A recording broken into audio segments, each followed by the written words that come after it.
여기서 보면 아주 같은 팀처럼 보입니다. 오늘 하나님께서 우리에게 주신 말씀은 누가복음 14장 1절부터 12절의 말씀으로 여기 계시지 않고 살아나셨느니라. 이 제목으로 하나님의 말씀을 선포합니다. 우리 제목만 같이 한번 읽어볼까요? 시작. 여기 계시지 않고 살아나셨느니라. 여기 계시지 않고 살아나셨느니라. 현수막을 되게 많이 만들어봤는데 사실 이 현수막을 만들고 가슴이 뛰는 희한한 경험을 했습니다. 너무 좋은 거예요. 현수막이. 여기 계시지 않고 살아나셨느니라. 이 말 한마디가 말씀이 너무 좋고, 그래서 보통은 본문을 정하고 설교를 하는데 제목을 정해놓고서 설교를 해요. 이 말씀을 여기 똑같은 현수막이 여기 계시지 않고 살아나셨느니라 이 말씀으로 정말 이번 주는 무조건 이 말씀을 해야겠다 라고 해서 이 말씀이 수록되어 있는 누가복음 24장 6절에 포함되어 있는 부분으로 결정하게 되었습니다. 여기 계시지 않고 살아나셨느니라. 사랑하는 여러분이 혹시 최근에 경험한 기적이 있으십니까? 저는 앞서 말한 것처럼 오늘 아까 그 찬양하는 것만 되게 감격했거든요. 제가 좋아하는 그냥 말하지 않은 주의 이름 높이며 이 찬양하면서 가슴이 뜨거워지고 하나님 나를 아시는구나 이런 생각에 너무 기쁨이 있고 즐거움이 있었습니다. 혹시 여러분은 소소하면서도 행복한 거대한 것은 아닐지라도 그런 혹시 기적을 맛보고 계십니까? 무게를 끄덕이시는 분이 계신가 하면 이게 무슨 소리인지 기적을 맛보고 계십니까? 이제 기적은 계속해서 우리에게 일어나고 있습니다. 우리가 그것을 깨닫지 못하고 알아채지 못할 때 그래서 그냥 기적이 그냥 그대로 죽는 것이죠. 오늘 말씀 1절부터 3절을 한번 읽어봅시다. 시작. 안식구 첫날 새벽에 이 여자들이 주변에 한물 가지고 너희 가서 우리 무덤에서 올려 옮겨진 것을 보고 들어가니 주 예수의 상태가 보이지 아니하더라. 오늘 본문의 배경을 잠깐 살펴보면 언제 일이 일어난 일이냐면 안식구 첫날이라고 되어 있습니다. 안식구 첫날은 유대교에서 안식일은 토요일이죠. 그러니까 안식을 지킨 후 첫날이니까 토요일. 그래서 우리는 일요일이라고 하지 않고 주의 날, 주일이라고 합니다. 왜냐하면 예수님이 이날 부활하셨기 때문에 이날은 기독교 공동체에서 주의 날, 로르스데이로 지켰기 때문에 우리는 일요일이라고 하지 않고 주일이라고 말하는 겁니다. 그러니까 원래 구약 성경에서 말하는 안식일을 지키라 할 때 안식일은 토요일이 맞습니다. 그래서 제7일 그런 이단도 있잖아요. 맞아요. 그거 모르는 게 아닙니다. 그런데 그 예전에 초대교회는 그래서 유대교인들만 믿었을 때는 안식일날도 지켰고 토요일도 지켰고 주님의 날도 지켰습니다. 두 개를 같이 지킨 거예요. 그런데 이제 헬라로 넘어가면서 복음을 다른 믿는 이들이 이방인들이 믿으면서 왜 우리가 유대인처럼 안식일을 지켜야 하느냐? 우리는 유대인이 아닌데 우리는 주님 때문에 예수님 때문에 믿는데 예수님의 부활 때문에 믿는데 더 나아가면 그래 안식일을 지킬 필요가 없는 거죠. 그러니까 어떻게 됩니까? 토요일에 있었던 안식일의 개념을 주님의 날로 가져온 거예요. 그래서 주일만 지키는 게 맞습니다. 모르는 게 아닙니다. 이것은 이거 알 수 있는 게 계시록에 보면 사도 요한이 계시록 할 때 주의 날에 내가 성령이 감동되어 내 뒤에서 나는 나팔 소리 같은 큰 음성을 들으니 요한계시록을 쓸 때에 언제 하나님께서 말씀하셨냐면 주님의 날이에요. 이래서 주의 날은 더 노르스데이 주일에 하나님의 말씀을 들었다는 거예요. 이와 같이 이 외에도 신약 성경을 보면 주의 날을 특별하게 지켰다고 벌써 알게 됩니다. 그러니까 지금은 우리는 토요일에 안식일을 지키는 게 아니라 주님의 날이죠. 어쨌든 주일에 그 새벽에 여자들이 모였습니다. 여자들이 모인 이유가 뭔지 좀 보기 전에 한번 보시죠. 어떤 여자들이 모였냐면 갈릴리에서 예수와 함께 온 여자들이 뒤를 따라 그 무덤과 그의 시체를 어떻게 두었는지를 보고 돌아가 향품과 향유를 준비하더라. 계명을 따라 안식일에 쉬더라. 앞에 바로 24장 앞에 있는 23장에 보면 이 여자들이 누구인지를 나타내고 있습니다. 갈릴리에서 예수와 함께 한 여자들입니다. 마가복음에서는 이렇게 들어가는데요. 막달라 마리아와 야고보의 어머니 마리아와 살로메라고 되어 있고요. 또 마태복음에는 그 중에는 막달라 마리아와 또 야고보와 요셉의 어머니 마리아와 또 세베대의 아들들의 어머니도 있었더라 이렇게 되어 있거든요. 또 누가 보면은 요한나가 포함이 되기도 하고 또 그 여자들도 그러니까 3명에서 4명 이상이 모였을 것으로 보입니다. 여자들이 그러니까 최소 3명이고 누가복음까지 따라간다면 약 4명에서 5명까지도 포함이 될 걸로 보이는 거죠. 여자들이 한 거예요. 여자들이. 그럼 어떤 여자들인지는 대충 보이죠. 막달라 마리아만 공통적으로 마태, 마가, 누가 다 나타나는데 이 막달라는 막 주세요. 왜 막달라가 아니라 지방이에요. 지방. 막달라라고 하는 지방의 마리아입니다. 그런데 이 여인들은 학자들은 이 막달라 마리아의 출신을 상녀로 많이 봅니다. 또는 7 귀신 들렸던 여인으로 보기도 합니다. 그러니까 이 여인은 정확하게 누구인지는 다 나타나지는 않지만 막달라 지방에 살았던 마리아는 그의 직업에서든 또는 그 질병에서부터 예수님을 만나면서 구원을 경험한 여인입니다. 그러나서는 마가복음을 따른다면 야고보의 어머니 마리아 예수님의 친어머니예요. 그리고 또 살로메는 세베대의 두 아들 요한과 야고보의 어머니 예수님의 제자들의 어머니. 그러니까 이 사람들은 다 경험해보면 예수님을 사랑하는 여인들이 모인 거예요. 예수님을 사랑하는 여인들이 이 새벽에 모였어요. 왜? 모인 이유는 딱 하나예요. 향품을 발라주기 위해서. 향품을 발라주기 위해서. 이 당시 유대 장례 문화 습관을 보면 사실은 그날 사람이 죽으면 우리는 언제 묻죠? 3일 후에 묻죠.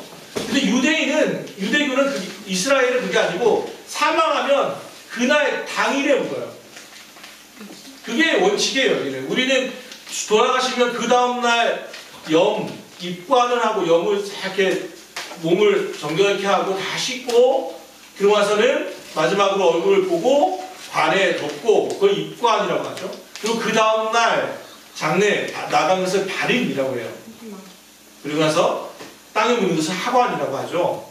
우리 장례는 3일을 합니다. 근데 유대인은 일주일을 하긴 하는데 어떻게 하냐면 그날 사망하면 그날 하루 묻어버려요.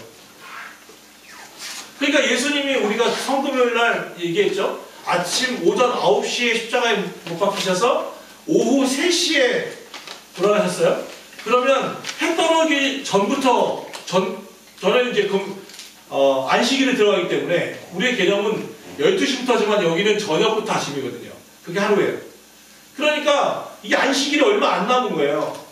사망 당일에 이 매장을 하려면 정말 급한 거죠. 이들이 유대교가 왜 당일날 매장을 하냐면 그렇게 돼 있어요.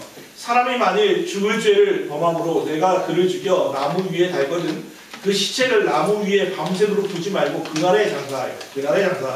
내 하나님 여호와께서 내게 기업으로 주시는 땅을 더럽히지 말라. 시체를 계속 나무 위에다 걸어놓는 것을 저주받는 삶으로 알기 때문에 그 땅에 그 사람이 아니라 그 지방이 그 땅이 저주받는다고 생각하기 때문에 빨리 내려서 그날 장례를 치르는 게 유대교 풍습이었단 말이에요. 그러면 당일 매장을 하려면 돌아가시자마자 오후 3시에 돌아가셨는데 바로 매장을 하려면 보통 아니면 내가 언제 죽을지 모르니까 내가 죽으면 바로 매장을 해야 돼요.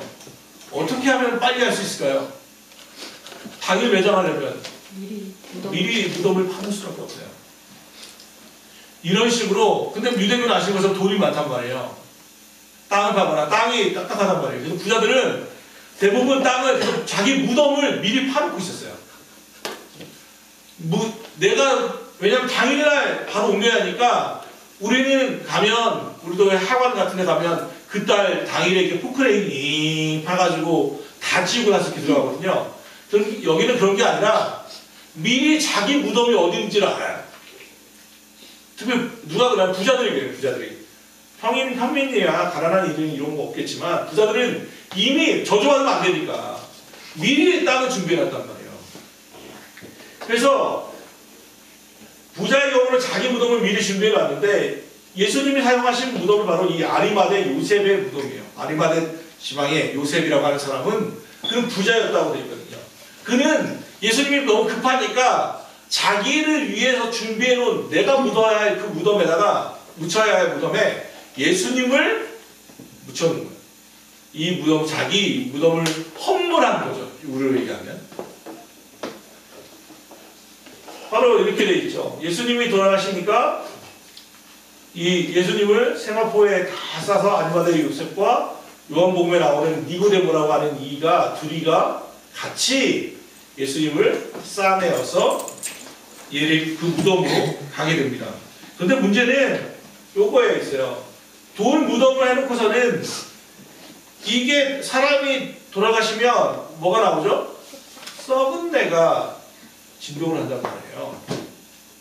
그래서 대부분 돌아가시고 나면 바로 향품을 여기다 바르는 거예요. 썩은 내를 없애기 위해서 향품을 발라놓고는 돌 같은 걸로 이 커다란 돌같이 막아가 버리는 거예요. 냄새가 나가지 않도록. 특히 예수님은 부활의 소문이 계속 있었기 때문에 이 무덤을 지키기 위해서 군병들도 있었고 이 돌로 아예 못 가져가도록 막아놓았다고 성경들은 이야기하죠. 여인들을 보십시다. 여인들은 예수님을 얼마나 사랑했는지 예수님께서 예수님의 썩은 내가 나지 않도록 향품을 바르고 있습니다. 그 예수님께서 직접 자기들의 손으로 염을, 우리 지금 얘기하면 염을 하고 싶어 하죠. 그러니까 이 여인들이 왜 모였냐면 딱 하나예요. 예수님에 대한 사랑 때문에 모인 거예요. 새벽에 뭔가 복 받으려고 그런 게 아니라 앞서 말한 수많은 이유로 나를 살리신 예수님, 내 자식, 내 아들 예수, 내 제자의 스승 예수라고 하는 그 나름대로의 이유를 가지고 예수님의 사랑 때문에 이 무덤으로 나아가게 됩니다. 그런데 누가복음에는 나와 있지 않지만 마가복음에 기록되어 있는 게 참 재밌어요. 마가복음 16장 2절부터 4절 한번 읽어볼까요? 자, 시작. 안식 후 첫날, 시작. 안식 후 첫날 새벽에 이 여자들이 준비한 매우 일찍이 해돋을 때에 그 무덤으로 가며 서로 말하되 누가 우리를 위하여 무덤 안에서 돌을 굴러쥐려 하더니 눈을 들어 본즉 벌써 돌이 굴려져 있는데 그 돌이 힘이 크더라. 누가복음에 기록되어 있지 않은데 누가복음엔 돌이 이미 굴러져 있는 것만 나오는데 마가복음에 보면 이 여인들이 향품을 받으러 가면서도 걱정이 하나 있었어요. 누가 이 큰 돌을 굴려줄까? 그러면서도 향품을 가지고 가는 거죠. 이들 여인들의 고민은 이거였어요. 그 여인들은 예수님을 누구보다 사랑하지만 부활에 대한 믿음은 없어요.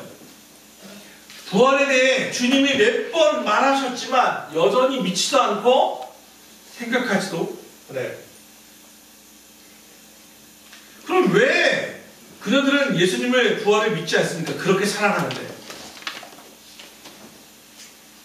왜냐하면 사람이 죽었다가 다시 살아난다는 것은 경험된 적도 없고 상식적이지도 않기 때문에 이해되지도 않기 때문에 그렇죠.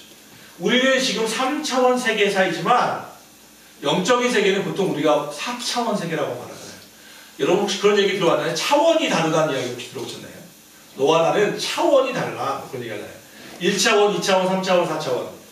그런데 2차원에 대한 이야기를 그 이스라엘에서 양자 역학을 준비한 하는 물리학 연구소에서 차원에 관련된 거 아이들이 이해하기 좋도록 그 만화로 만들어 놓은 게 하나 있어요.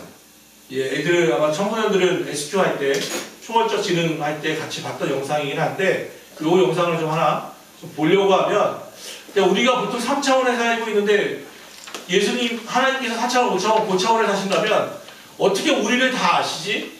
라고 하는 것에 대한 좋은 이해가 될 것 같거든요. 한번 봅시다. 소리가 하나도 안 나는 것 같아요.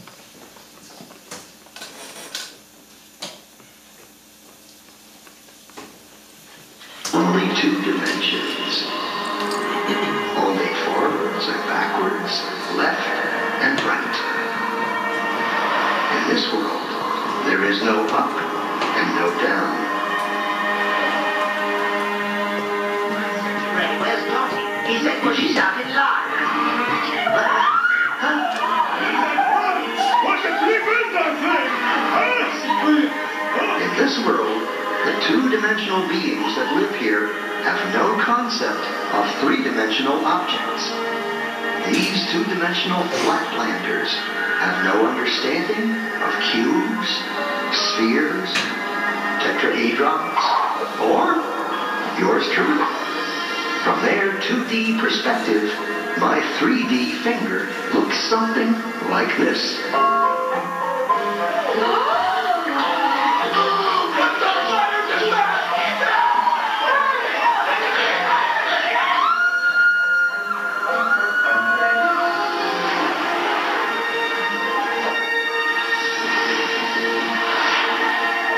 Hello, little circle. Fear of the unknown. Or should I say, not yet known. It's a puzzle. If we see only what we know, how does anyone ever see anything new? The unknown. How do we ever get out of our box? Hello, little circle. Don't be afraid. Where are you? This is always the tricky part to explain. I'm in another dimension, another space. I am above you.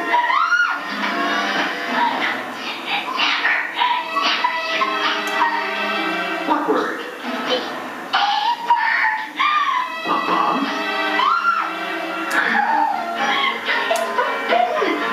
Well, what do you think it means? I don't know. And I don't want to know. You can be severely punished if you use that word. Are you a ghost? I hope not. I just have a different perspective than you do. I can see things in a way you can't yet. Oh, yeah? Like what? Well, okay, you have a safe hidden in your pantry. And inside it, you have 12 coins, a will, and a passport. How did you know that? What are you? Are you a god? Well, no more than you. You see, since I am above you, in the third dimension, I can see inside things in your world. Third dimension? Aren't crazy ghosts? There's only two. Look. So, if I were to touch the inside of your stomach, how would I do that? Well, you'd have to cut through my skin. Otherwise, it's impossible.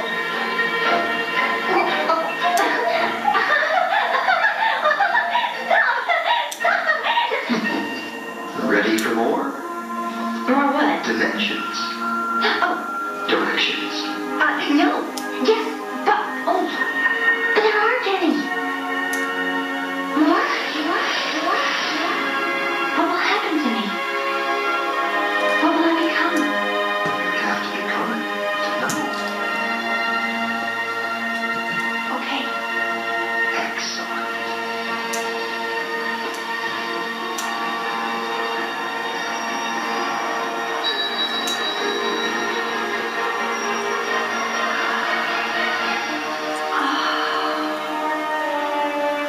I never knew.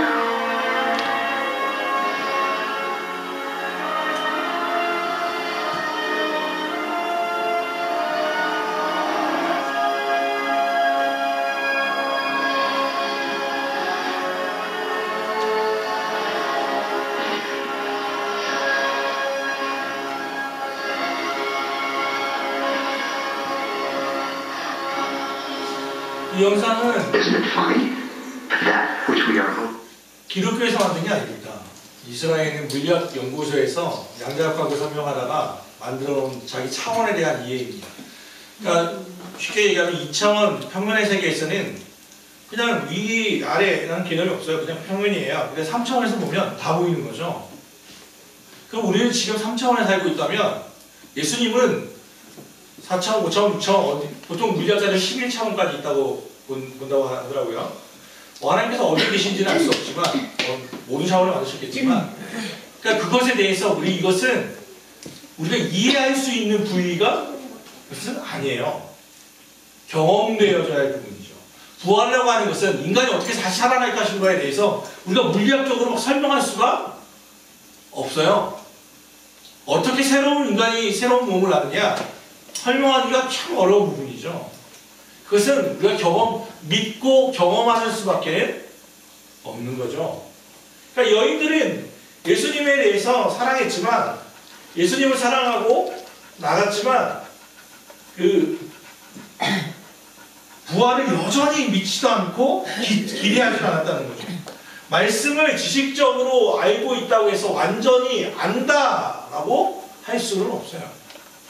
마치 전 리틀 스피처럼 작은 원처럼 설명을 듣는다고 해서 이해할 수 있는 부분은 아니라는 거예요.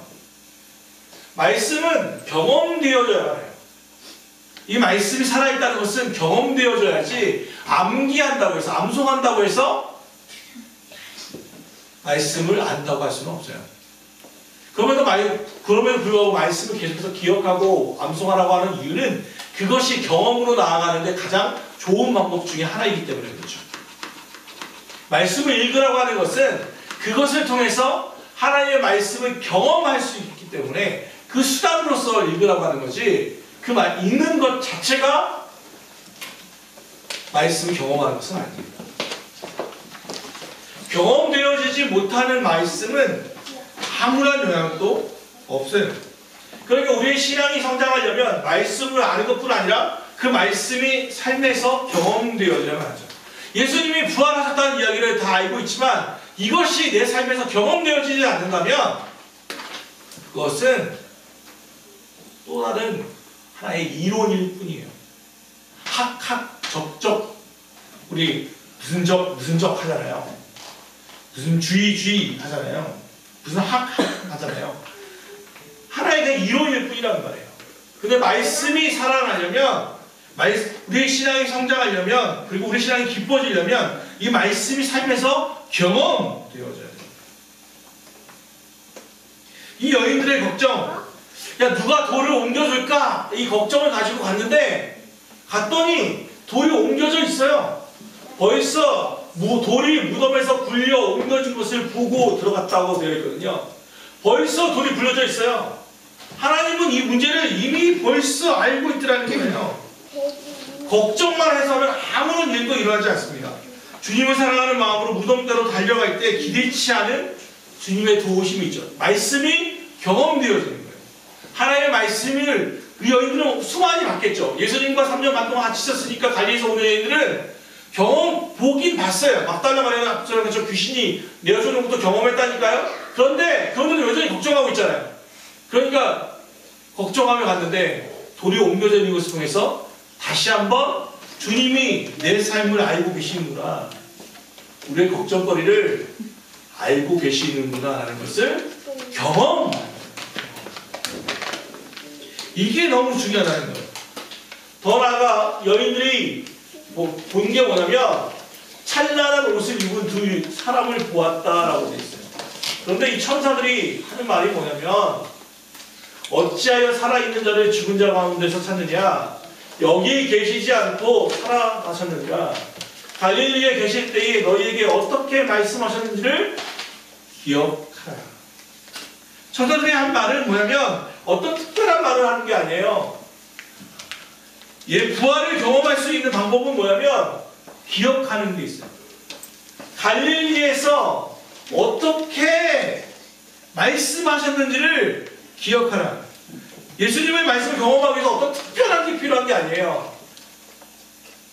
갈릴리에서 어떻게 말씀하셨었지? 그 말씀을 다시 한번 리마인드하는 거예요. 지금은 연변 과기대에 가신 무현성 교사님이라는 분이 계시는데 그 형님이 고대 학원가를 나왔거든요. 그러니까 과외를 하는데 애한테 영어 과외를 했거든요. 그래서 매번 과외 갈 때마다 영어 단어 시험을 봤대요. 영어 물어보고 대답하고 영어 그래도 잘 맞추면 이렇게 상품도 주고. 그런데 애가 이제 시험을 보는데 단어가 있었던 거예요. 뭐가 있냐면 리멤버라고 하는 단어를 쓴 거예요. 거기 옆에다 이제 써야 돼요. 근데 이 아이가 리멤버 하니까 리멤버의 뜻이 뭐죠? 기억하다 하잖아요. 리멤버. 근데 얘가 알 것 같긴 하는 거야. 리멤버. 그러니까 메더리드라? 메더리지? 했다는 거예요. 리멤버. 기억하라는데 기억을 못해요. 메더리지? 이러고 있는 거죠. 그럼 메더리지 나오겠어요? 그러니까 그 얘기를 하시더라고요. 메더리지? 근데 우리의 신앙을 부활을 경험하는 방법은요, 말씀이 살아있음을 경험하는 방법은요, 리멤버예요. 메더리지 하지 마시고 말씀을 기억하는 데 있어요. 하나님이 살아난다 하셨지.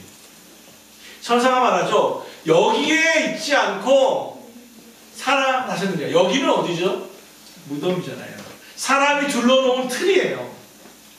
여기에 가다 보면 예수는 이곳에 있을 거야. 그리고 예수를 죽였고 인간들의 제대제사장들과 빌라도의 의도대로 예수님이 십자가에 못 박혀 죽었고 다 끝났다. 완전히 끝나는 거라고 생각하고 무덤에 가다 놓았어요.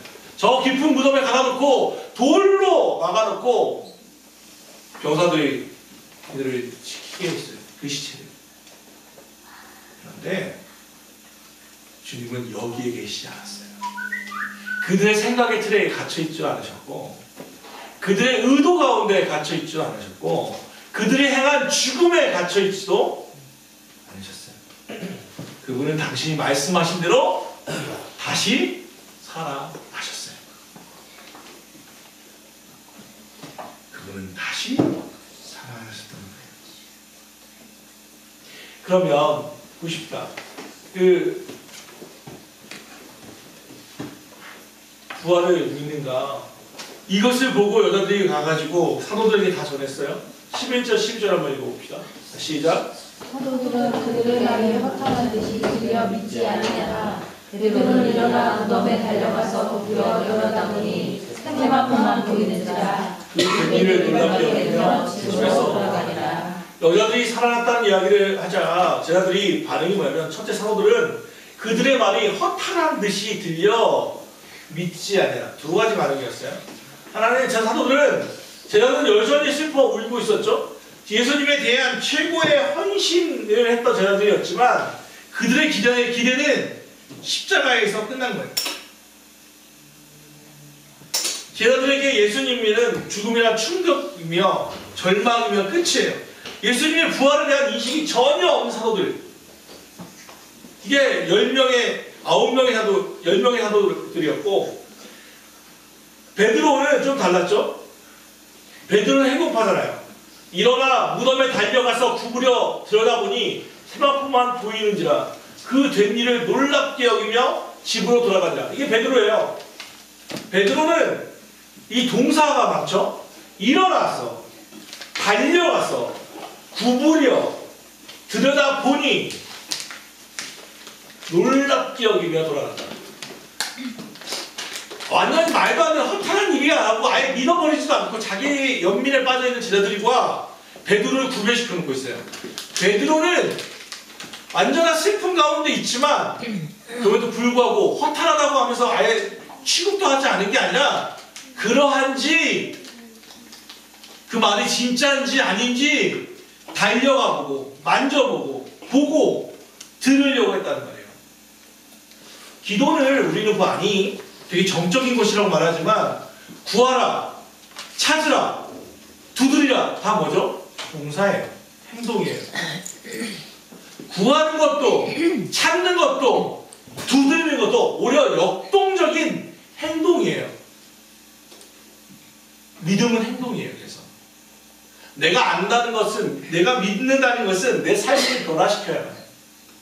내가 움직여야 한단 말이에요. 베드로는 가만히 있는 제자들과 달리 달려갔어요. 물론 다른 성경은 여기 요한도 포함이 돼요. 요한과 베드로는 이라고 말하지만 누가복음은 베드로만 이야기하거든요. 그러니까 여러분의 신앙이 자라려면 우리의 믿음이 자라려면 가만히 있고 감이 떨어지기를 기다려서 되는 것이 결코 아니에요. 구하고 찾고 두드려야 돼요. 아니 차마 그것도 안 된다면 놀랍게 여기기라도 해야 돼요. 와 놀랍다. 지금 안 믿어도 돼요. 놀랍게 여기기라도 하십시오. 때가 되면 여러분이 찾으려고 했던 그것이 찾아지게 돼 있어요. 지금 아니라도. 보십시다. 예수님은 제자들은 예수님께서 하나님의 아들이라고 끊임없이 확인했지만 그 권세가 사망을 이길 거라고는 기대하지 않았어요. 3년 만의 공생애에서 이해할 수 없었던 수많은 기적들을 통해서 예수님이 누구신지를 깨달았지만 여전히 믿지 못하고 살고 있거든요. 그런데 사실 주님이 말씀하신 수많은 말씀들은 퍼즐과 같아서 그들은 지금 제대로 이해할 수 없어요. 그러나 예수님이 죽으시고 부활하시자마자 마지막 퍼즐과 같이 주님의 그동안의 말씀이 이해되기 시작했고 성령이 오시는 날 모든 것이 깨달아지기 시작했어요. 그러니까 지금 이 설교가 이해되지 않는다고 해서 좌절할 필요가 없어요. 오늘 당장 읽은 내 말씀이 이해되지 않는다고 해서 걱정할 필요도 없어요. 중요한 건 찾는 거예요. 찾고 또 두드리는 거예요. 그러면 신기하게도 하나님이 가르쳐 주시죠. 우리는 아는 만큼 보인다고도 하고 찾는 만큼 보인다고 해요. 우리 아내와 길을 가다 보면 차를 운전하다 보면 우리 아내님의 우리 사모의 놀라운 은혜가 있는데 특징이 하나 있는데 혼잣말을 갑자기 던져요. 가다 보면 막 가다가 우와 카페 있네. 우와 거기 갑자기 읽어요. 그 간판을 예수빛 교회. 막 갑자기 읽어요. 나 운전하다가 무슨 말 혼잣말인지 나랑 대화인지 헷갈릴 때가 있거든요.